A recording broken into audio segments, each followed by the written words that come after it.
네, 여의도 사사건 건 오늘은 전원책 변호사 최재성 전 청와대 정무수석 두 분과 함께하겠습니다. 어서 오십시오. 예, 안녕하세요. 반갑습니다. 네, 오늘 12월 임시국회 마지막 본회의가 열렸습니다. 쟁점은 국회로 돌아온 쌍특검 재표결 여부였는데 국민의힘은 원칙과 절차대로 오늘 표결해야 한다. 민주당은 권한쟁의 심판을 검토하고 있다면서 반대하면서 재표결은 이루어지지 않았습니다. 먼저 오늘 여야 입장 듣고 얘기 나누겠습니다. 총선 민심 교란용 악법이라는 것을 스스로 자인하는 그런 일이라고 생각을 합니다. 법안 내용 자체가 위헌적 요소가 있고 문제가 많기 때문에 그 대상이 김건희 여사가 아니고 전직 대통령 부인이라 할지라도 거부권을 행사할 수밖에 없는 그런 내용이라는 것을 말씀드립니다. 쌍특검은 국민 대다수가 요구하고 있어 대의기관인 국회가 국민의 뜻을 지켜야 하고 상권 분립과 민주주의 무력화 시도를 국회가 막아야 합니다. 민주당은 권한쟁의 심판 청구, 이해충돌 방지법 위반 여부 등을 면밀하게 검토 중이며 검토가 끝나면 필요한 조치를 할 예정입니다. 예, 전원책 변호사님 들으신 대로 민주당은 국민 대다수가 요구하고 있다. 여론조사를 근거로 해서 계속 거부권 전국 이어가겠다는 전략인데 어떻게 보십니까? 글쎄요, 여론조사를 하면 지금 제가 본 여론조사가 한 5개가 되는데 그중에서 이 거부권 행사에 반대하는 여론이 거의 다 60%가 다 넘고 있단 말이에요.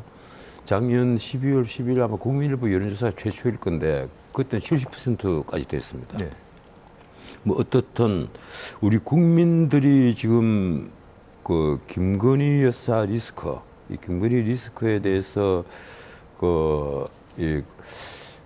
실체를 몰라서 그런 것이 아니고 실체를 알면서도 이 권력에 대해서 어떤 뭐 부정적인 느낌, 그런 느낌을 갖고 있는 거예요. 쉽게 말하면 왜 대통령 부인이 정치에 개입을 하나 하는 그런 얘기가 지금 그 장사미사들이 술자리에서는 엿값이 나온단 말이에요. 그걸 대통령실도 아마 잘 알고 있을 겁니다. 예. 알고 있는데도 지금 특검을 왜 반대하는가 하면 사실 저도 그 법률가 입장에 있어서는 이 특검은 말이 안 된다고 생각을 합니다. 왜 그런가 하면 이것이 권력형 비리냐, 예. 이 권력형 비리에 관한 특검이냐, 그건 아니란 말이에요. 윤석열 검사와 그리고 김건희 여사가 결혼하기 전의 문제거든요. 예. 이미 13년 전에 그 주가를 조작했다. 여기에 이제 돈을 댔다 하는 건데 그걸 그리고 문재인 정부 때 이승윤 그 중앙지검장이 직접 진두지휘를 하고 그리고 추미애 장관이 저 검찰총장에게는 보고도 하지 마라. 이 지휘권을 박탈로 해버리면서 예. 1년 7개월간 수사를 했지 않습니까? 그러면서 김건희 여사 소환 조사조차 하지를 못했습니다. 그리고 그 당시 전주대를 기소를 했습니다만 한 명은 아마 기소했을 거예요. 근데 그 역시 무죄가 나왔어요. 이런 사건을 지금 총선에 맞춰서 특검을 하자는 것은요. 이게 왜 좀 어폐가 있는가 하면 지금까지 예컨대 이명박 대통령 때 도곡동 사건이 얼마나 대통령 선거 직전에 얼마나 문제가 됐습니까? 그런데도 이거 선거에 영향을 미치니까 대통령 선거 이후에 특검을 하자. 결국 그것이 뭐 꼬리곰탕 특검이 되긴 됐습니다만 그런 식으로 선거 전에 특검은 하지 않는 것으로 여야가 다 양해를 하고 있었는데 이번에는 이렇게 한 것은 내가 보기에는 일종의 민주당의 트랩에 국민의힘이 걸려든 것이 아니냐. 쉽게 말하면 매일처럼 총선 기간 안에 이 수사 상황을 브리핑을 하게 되면 선거는 폭망하는 거죠. 그러니까 어차피 거부권을 행사할 수밖에 없습니다. 예. 제가 거짓말 말씀을 드려야 될 것 같습니다. 김건희 여사 리스크와는 별개로 이 법안 자체는 총선용이고 정략적이다. 이렇게 정리를 해주셨는데 반론해 주시죠. 만약에 총선을 겨냥해서 했다라고 판단이 되면 패스트 트랙을 못 가게 했어야죠. 과거에 이제 특검법을 어느 정당에서 냈던 간에 거의 이제 합의해서 처리를 했거든요. 예. 근데 이 법안이 제출된 지 1년이 넘었어요. 그리고 집권당인 국민의힘에서 아예 특검법에 대해서 쳐다도 안 보고 대통령 눈치만 보고 이러니까 1년 후가 된 지금 여기까지 온 거거든요. 그래서 총선용이라고 생각을 했으면 패스트트랙 최소한 그게 사실 슬로우 트랙 아니에요? 1년 걸리거든요. 그게 단독으로 처리를 하려면. 예. 그래서 총선령이다 이런 것은 사실 국민의힘 주장은 와닿지가 않는 거죠. 그런 걱정이 있으면 미리 했어야지. 패스트트랙도 야권이 이렇게 올리면 막기가 어려운 거 아닙니까? 막을 수 없는 거 아닙니까? 그러나 그게 기간이 필요하고 대체적으로 한 300일이 좀 넘게 걸려요. 그러니까 협상의 여지는 있었다는 말씀이시죠? 그렇습니다. 법안이 제출되면 한쪽 정당에서 막지 않으면 그거는 처리될 수가 있는 건데 이거는 총선령이다라는 계산을 했으면 다 패스트트랙이 얼마 걸리고 이게 다 나와 있는 거 아닙니까? 그래서 무조건 이거는 막기 위한 그런 거였기 때문에 지금까지 흘러온 것이다 이런 말씀을 드리고 싶고요. 취임 전의 일이라 하더라도 대통령 취임 전의 일이라 하더라도 예를 들어서 이 수사가 제대로 되지 않았거나 이러면은 할 수 있는 겁니다. 왜냐하면 현재 대통령의 부인이기 때문에요. 예를 들어서 과거에 그렇게 따지면은 그게 이제 특검으로 된 건지 아니면은 일반적인 수사로 된 건지 모르겠으나 노무현 대통령 때 집권 초에 과거의 일을 갖고 이 안희정, 최도술 등등이 이제 구속이 됐었거든요. 그래서 이것은 현재 영향을 미칠 수 있는 지위에 있는 사람이 이 대통령 부인이라든가 권력의 심층부에 있는 사람이 과거의 일이라 하더라도 수사가 제대로 안 되거나 그러면은 그것은 물을 수 있는 거고요. 또 문재인 정부 시절에 중앙지검에서 수사를 했는데 그때 그러면 왜 못했냐 그러는데 그건 뭐 제가 잘 압니다. 사실 노무현 정부, 문재인 정부, 민주당 정부만 들어서면 검찰이 사실은 민주당 정권에 칼을 많이 들이대요. 이성윤 중앙지검장 시절에도 중앙지검장은 이성윤 지검장이었지만 중앙지검 검사들이 사표도 내고 저항도 했고 이런 이제 기억들이 있을 거 아닙니까? 있으시지 않습니까? 그래서 소위 말해서 이제 이 당시 검찰총장이었고 수사를 해야 될 일선 검사들이 충실하게 했다고 보여지지 않고 그거는 문재인 정부 때 중앙지검장이 이성윤이라고 그 아래 검사들까지 전부 다 충실하게 수사를 할 수 있게끔 그렇게 했다. 이거는 과거에 우리 민주당 정부가 들어섰을 때 검찰이 오히려 집권당 또 집권 세력에게 저항하고 또 칼을 댔던 거 이런 것을 기억해 보시면 이해를 하시리라고 봅니다. 그런데 제가 한 말씀만 더 드리겠습니다. 간략하게 부탁드립니다. 도이치모터스 주가 조작 사건이요. 이 사건은 우리 법조계에서는 특검을 하는 사건들 있잖아요. 예컨대 지금 여당이 이번 총선에서 다수당이 돼가지고 간에 해수 공무원 피살 사건, 뭐 탈북민 강제 북송 사건, 뭐 아닌 말로 도보다리에서 USB 그 안에 뭐가 담겼나, 통계 조작 사건 이런 걸 특검을 하자고 하면 민주당이 어떻게 하겠어요? 그런데 그런 사건들과 이 특검을 하겠다는 김건희 여사의 주가 조작의 그 전주가 20명 되는 모양이에요. 여기에 개입했다는 이 사건은요.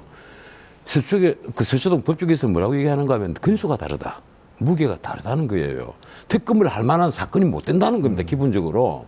법조계 법률가들은 대부분이 다 그런 얘기를 해요. 그런데 이걸 특검 사건으로 몰아가서 패스트트랙에 띄우고 이렇게 그 정치판에서 아주 쟁점 중에 쟁점으로 만들어버리는 의도는 딱 하나입니다. 총선용으로 쓰겠다는 거예요. 그래서 지금 국민의힘에서는 이게 총선용 악법이다.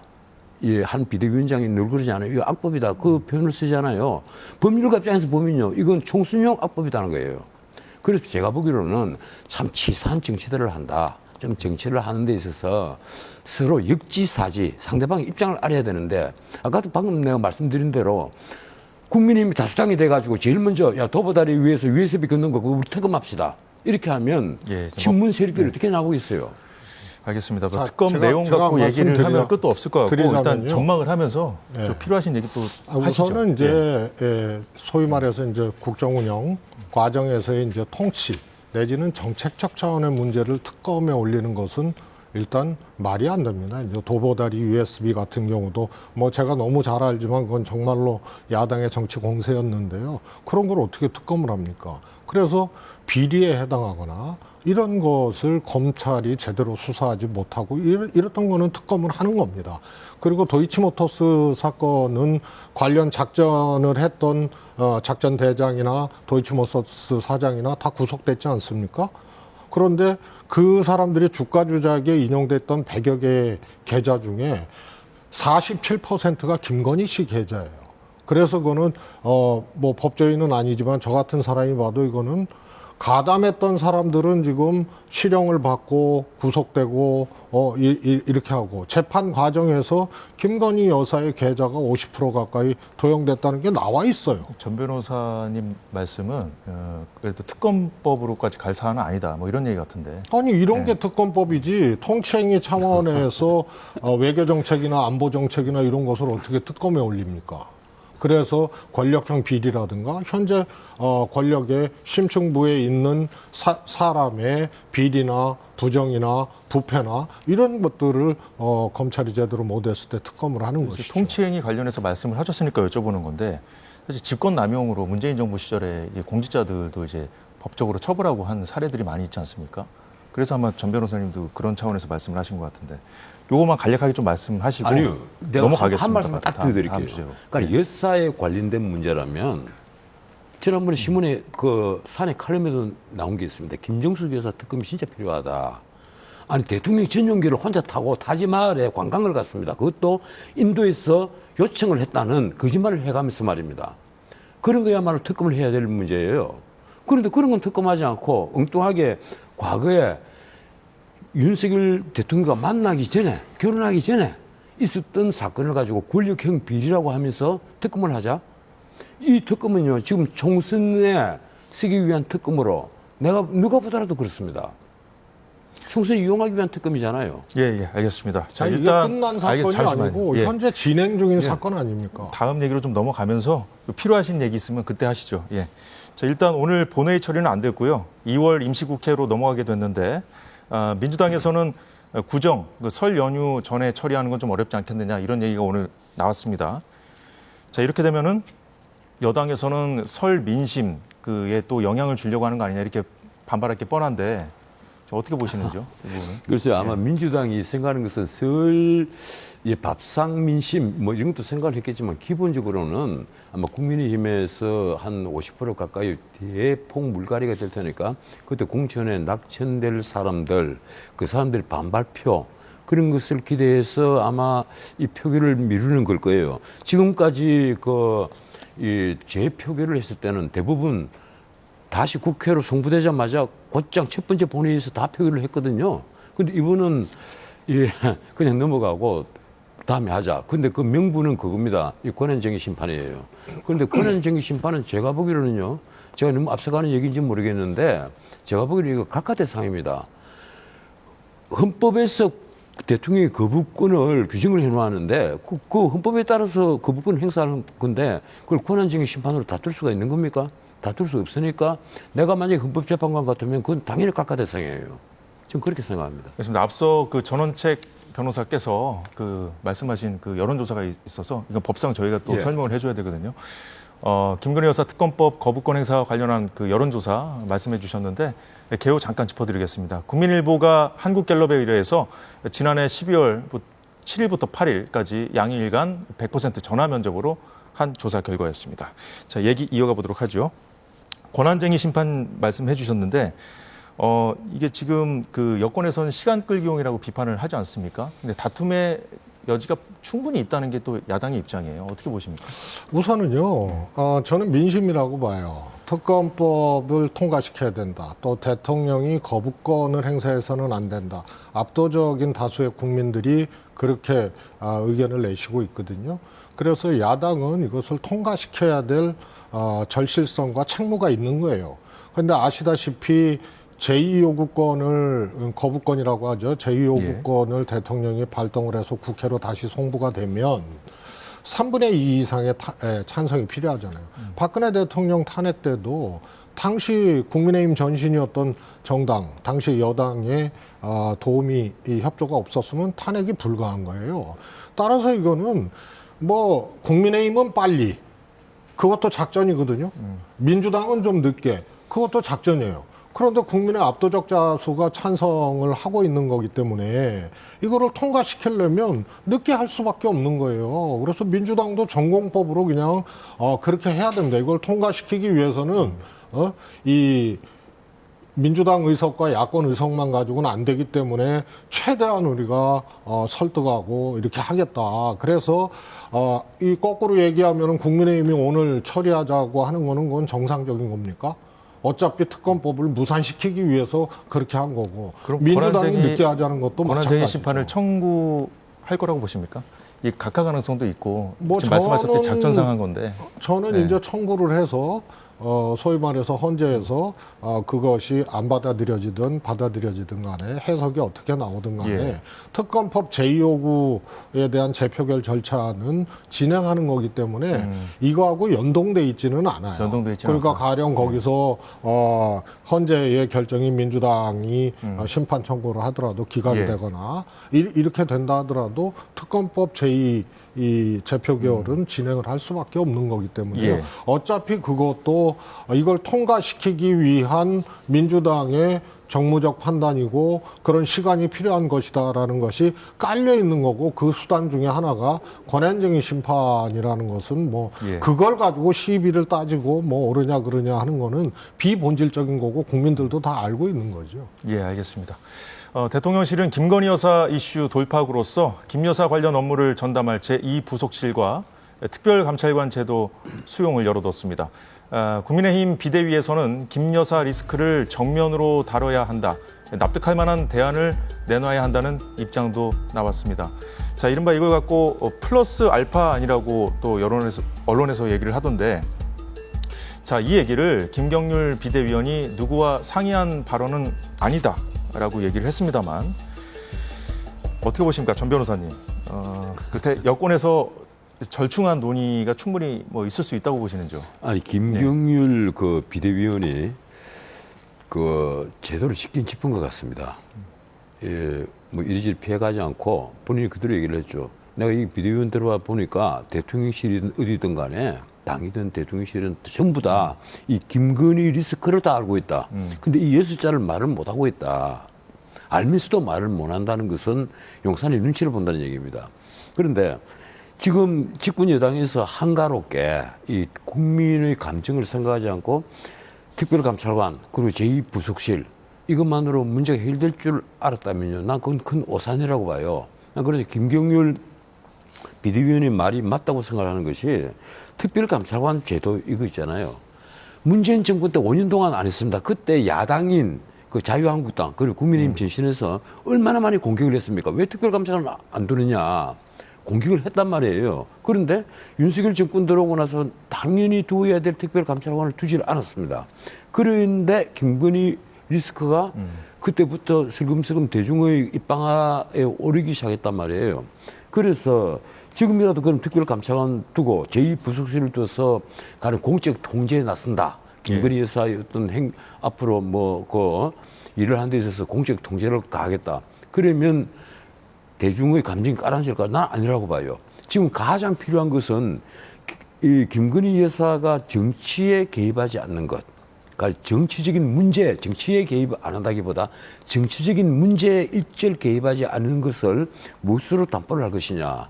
이미 보수신문 한 곳에서는 사내 칼럼으로 김건희 여사가 사죄에 가 있어라. 이런 칼럼까지 나왔습니다.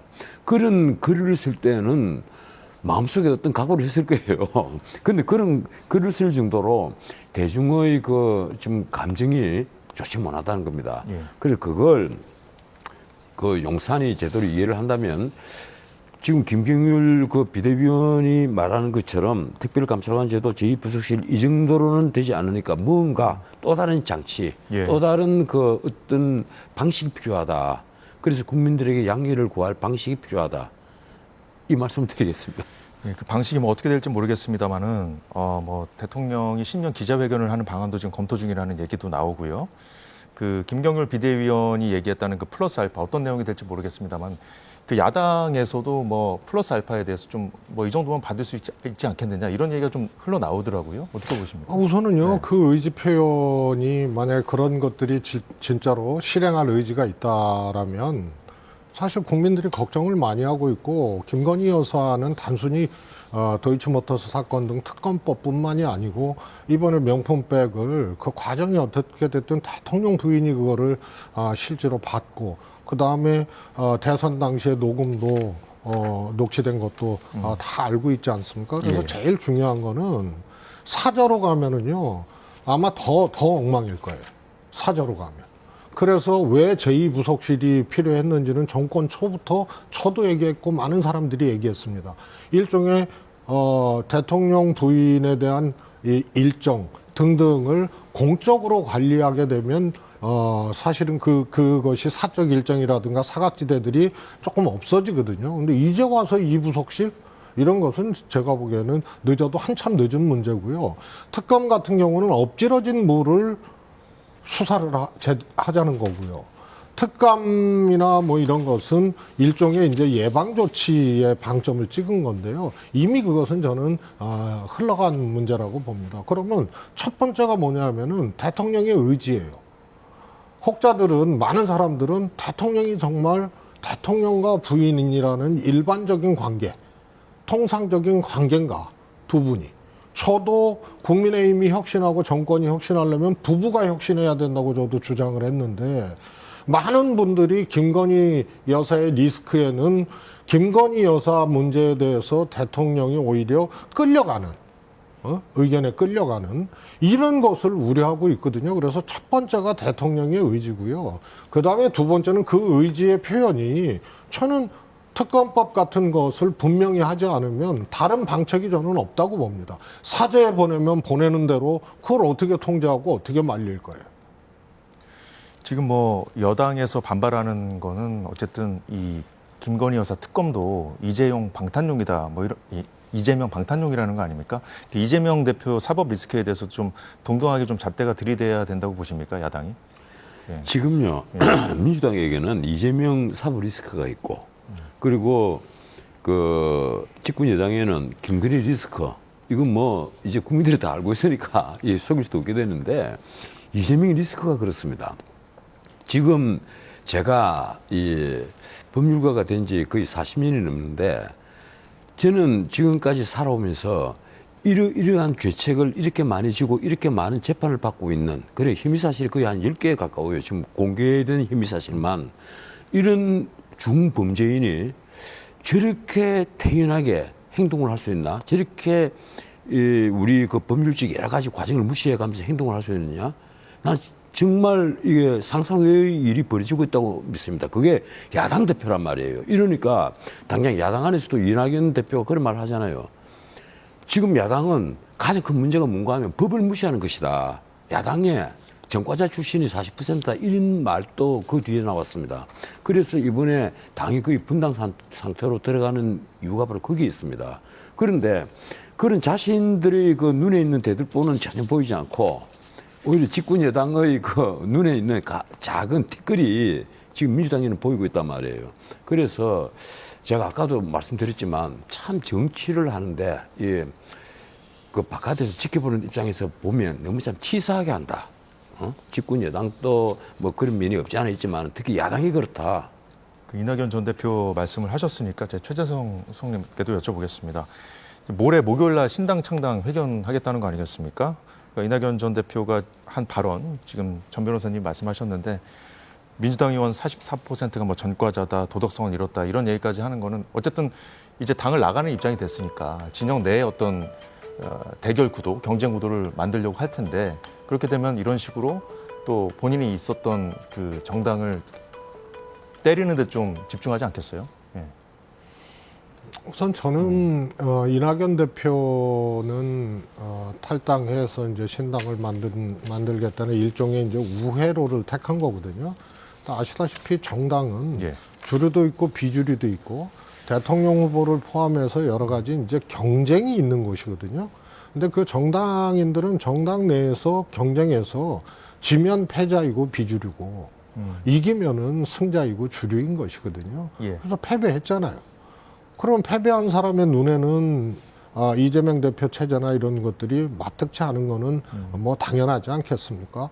그러면 그 안에서 다시 승부를 보고 경쟁을 하고 해야 되는데 그것이 어렵다고 판단이 되니까 우회로를 택한 거예요. 이준석 대표의 경우에는 국민의힘 내에서 해보려고 했죠.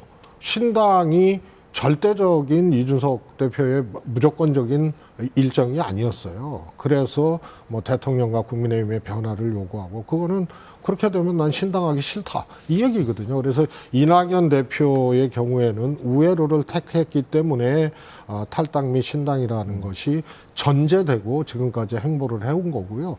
그런데 대표까지 지내신 분이 탈당하면서 민주당의 이런저런 문제 제기를 하는 거, 특히 소속 의원들의 그 사실과도 조금 이 거리가 있는 얘기거든요. 주로 이제 뭐 민주화 운동을 했다거나 뭐 이런 과정에서 투옥되거나 전과를 가진 사람들이 대부분이죠. 근데 그것을 그렇게 먹던 이 우물에 이제 침 뱉듯이 그렇게 가는 거는 옳지 않다고 생각하고요. 진짜 무예를 택해서 본인의 정치적 욕망을 일종의 이제 배신이라는 그런 지적까지 봐주면서 우회로를 택했으면 그에 맞는 승부수를 띄우고 그렇게 가는 것이 바람직하지 먹던 우물에 침 뱉는 듯한 그런 것은 저는 뭐 박수 칠 사람은 저는 없다고 봐요. 그 원칙과 상식 모임 의원들도 이제 내일 탈당을 한다고 하더군요. 이분들도 나가면 이제 어딘가에 또 붙어야 되지 않겠습니까? 그래서 이낙연 신당에 합류할 가능성이 제기되고 있는데 이런 상황에서 이재명 대표가 이제 내일 퇴원을 하고 당분간은 자택에서 치료를 받는다고 이제 민주당에서 밝혔는데요. 일단은 그 할 일이 좀 산적해 있지 않습니까? 그래서 자택에서라도 좀 당무를 보겠다는 건지 어떻게 보십니까? 당무 볼 수 있겠죠. 그런데 우선은 이제 통합이라는 두 글자. 적어도 이재명 대표에 있어서는 이거는 이제 시간표는 이제 더 만들 수 없는 지나가 버린 단어가 되는 거예요. 통합은. 왜냐하면 이낙연 대표 나가죠. 또 원칙과 상식 의원들도 탈당하죠. 그러면은 통합이라는 것을 실현할 수 있는 이제 시간들은 다시 돌아오지 않는 거죠. 그래서 통합에 방점을 찍어서 이재명 대표가 뭐 행보하기는 이미 이제 어려운 상황이 됐다 이렇게 보고요. 원칙과 상식 의원들을 보면 이제 좀 특이한 점이 있어요. 이낙연 대표 탈당에 대해서 동의할 수 없다라는 입장을 가졌던 분들이거든요. 그런데 왜 이분들이 탈당을 할까? 첫 번째로 이재명 대표에게 당이 혁신해야 된다, 쇄신해야 된다고 던진 것이 이재명 대표 퇴진안이에요. 예. 그리고 통합비대위 이 얘기인데 받아들이기 어려운 거를 걸었거든요. 그런데 뭐 면담 신청도 하고 뭐 여러 가지를 했는데 뭐 하여튼 어떤 사정이 있든 간에 이재명 대표하고 그런 자리가 성사되질 못했어요. 그러니까 일종의 탈당에 대해서 비판적 견해를 가졌던 분들이 탈당이라는 수를 선택하게 된 것은 과정상에 조금 이재명 대표가 좀 성의를 다하지 못한 것이 있지 않았나. 다르게 보시는 것 같습니다. 이런 생각이 듭니다. 이낙연 전 대표하고는. 얘기를 하다 보니까 이낙연 신당의 이준석 신당 얘기까지 나왔는데 지금 본인이 있는 그 진영이 어디냐에 따라서 그 이준석 신당이 잘 될 거냐, 이낙연 신당이 잘 될 거냐 보는 관점이 너무 많이 다른 것 같습니다. 전망하시는 것들이 엇갈리는 것 같은데 전 변호사님은 어떻게 보십니까? 우선 제가 짧게 한 서너 가지만 말씀드릴게요. 첫째, 뭐 오늘 또 다들 이 양양자 의원 출판 기념회입니까? 모여서 나온 얘기가 빅텐트 얘기가 언론에서 나왔던데 빅텐트라는 말은요. 이 후진적 민주정으로 가겠다는 얘기와 똑같습니다. 뭔가 하면 정당이라는 것은 정책과 이념으로 뭉쳐서 정권을 획득하기 위한 하나의 결사체를 의미하는데 이건 정책 이념 하등 상관없이 우리 윤석열 정부에 반대하고 민주당 이재명에 반대하는 사람들 다 모여 탈당한 사람 다 나와. 이래서 빅텐트를 만들면 그게 정당입니까? 진짜 그대로 패거리지. 아무 소용이 없는 거예요. 그건 국민들의 그 손가락질을 받을 그리고 우리 민주주의를 후퇴시킬 그 정치 세력이 될 겁니다. 그리고 우선 말씀드리자면 지금 민주당이 분열하는 것은요. 나는 이게 분열이라고 표현을 하는데 예. 지금 개파라는 것을 기준으로 그 공천에 작용을 하기 때문에 민주당이 난 분열한다고 봐요. 쉽게 말하면 지금 친명계에서 이 정치 신인들 있잖아요. 예. 이 가령 이재명 대표의 뭐 비서실에 근무를 했다라든지 뭐 원외 대변인을 했다는 사람이든지 아니면 함께 같이 다녔던 사람이든지 이런 사람들이 전부 다 비명계 현역 의원들이 있는 곳에 다 출정을 한다는 겁니다. 자객공천 예, 의혹을 그래서 말씀하신 이제 거예요. 자객공천 말이 나오는데 자객공천이라는 말은 문자 그대로 뭐 한쪽을 그 아마 조홍천 의원이 그런 표현을 썼더라고요. 한쪽을 컷오프를 시켜버려야만 자객공천이 아니냐. 근데 그건 아니다. 이건 앞으로 아마 경선에 전부 다 붙일 거다 이 얘기인데 어떻든 당의 지도부가 여기에다 힘을 실어주면요. 힘을 실어주는 신인이 있다면 그건 대폭 유리한 건 사실입니다. 그래서 개파가 하나의 기준이 된다. 네. 공천의 기준이 된다면요. 이거야말로 아주 후진적 정당이 되어버리죠. 그런데 지금 국민의힘은 그러면 어떠느냐. 역시 잘못하면 용산 대통령실 장차관 그리고 심지어 그 뭐 대통령과 함께 일했다는 검사 출신들 이런 분들이 숫자를 다 해야하면 거의 한 50명이 된다는 거예요. 이분들이 과연 앞으로 영남 안방 영남 쪽 의원들의 좀 불안이 커지고 있다고 하더군요. 이런 곳에 일제히 출정을 하고 거기 있는 분이 만약에 밀려난다면 아마요 이번 선거는 사상 최악의 어떤 그 후유증을 할 겁니다. 나는 그래서 이번 공천 과정에 두 그 공관위원장들이 전부 다 그 고대에 있는 교수 출신들이에요. 이분들이 아마 어떤 역할을 할까? 정말 냉정하게 이 객관적인 자료로 제대로 컷오프를 시키고 유리한 지역에는 경선을 시키고 불리한 지역에는 전략 공천을 하고 이런 식의 제대로 된 공천을 하면 승산이 있을 것이고 공천에서 만약에 그렇지 않고 당 지도부의 명령에 따라서 일사불란하게 개파에 따라서 공천을 한다든지 혹은 권력에 가까우냐 뭐냐에 따라서 공천을 한다면 그 정당은 망할 것이다. 그렇게 봅니다. 그렇다면 국민의힘의 어떤 공천 혁신 과정이 앞으로 좀 중요하다고 지금 보시는 건데 그렇다면은 그것이 이제 이준석 신당과 어떤 상호작용을 할 것이다. 예를 들어서 당이 잘해야 이준석 신당에게 공간을 많이 주지 않을 거다. 이런 얘기인데 이준석 신당에 대해서는 어떻게 보십니까? 저는 이준석 신당에는 그렇게 미래가 밝지 못하다고 생각합니다. 왜 그런가 하면 일단 이준석 대표부터 내가 뭐 할 말은 아닌데 과거에 있는 예를 도덕성 문제잖아요. 그러니까 박근혜 대통령을 호가호위해서 성상납을 받았다 이런 문제부터 말끔하게 정리를 못 했어요. 이걸 만약에 말끔하게 정리했다면 이준석은 정말 떠오르는 정치 스타가 됐겠죠. 근데 이걸 말끔하게 정리를 못 했으니까 국민의힘에서 떨어져 나와서 신당을 만들겠다. 이러니까 대중들이 그렇게 호응하지 않는 겁니다. 지금 뭐 그 일부 언론에는 당원이 이미 4만 명이 모였다 뭐 이런 얘기들이 나오면서 이준석 신당이 마치 엄청난 이 대중적 호응을 받는 것처럼 얘기를 하는데 저는 전혀 그렇지 않다고 봅니다. 나중에 뚜껑을 열면요. 이 정당은 만약에 현역 지역구 의원을 두지 않으면 비례대표 공천에 있어서도 앞으로 많은 후유증을 할 거다. 그래서 나중에 선거 뒤에는 그 결과를 보면 참담한 결과를 받을 수밖에 없다.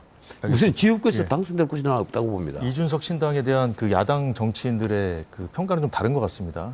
그럼에도 이제 후한 점수를 주는 야당 정치인들 중에서도 결국은 이준석 신당이 잘 되더라도 결국은 그 보수 진영으로 돌아가지 않겠느냐. 뭐 연합을 한다든가 선거 뭐 연합을 한다든가 이런 식으로 가지 않겠는가 이렇게 얘기들 많이 하시던데 최성님 어떻게 보십니까?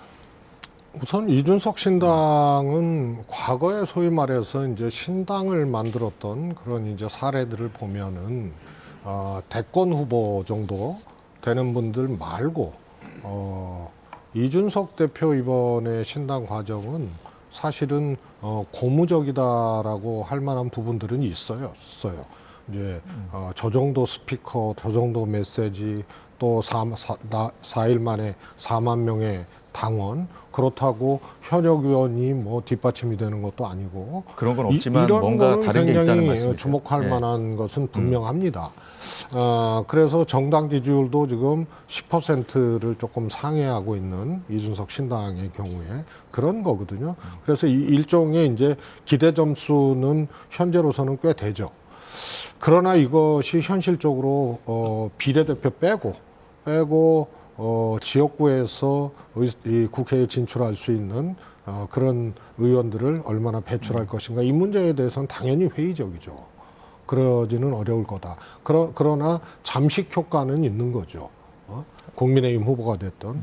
그리고 이낙연 신당의 경우에는 지지율은 이준석 신당의 똑같은 이제 기대 점수지만 훨씬 못 미치거든요.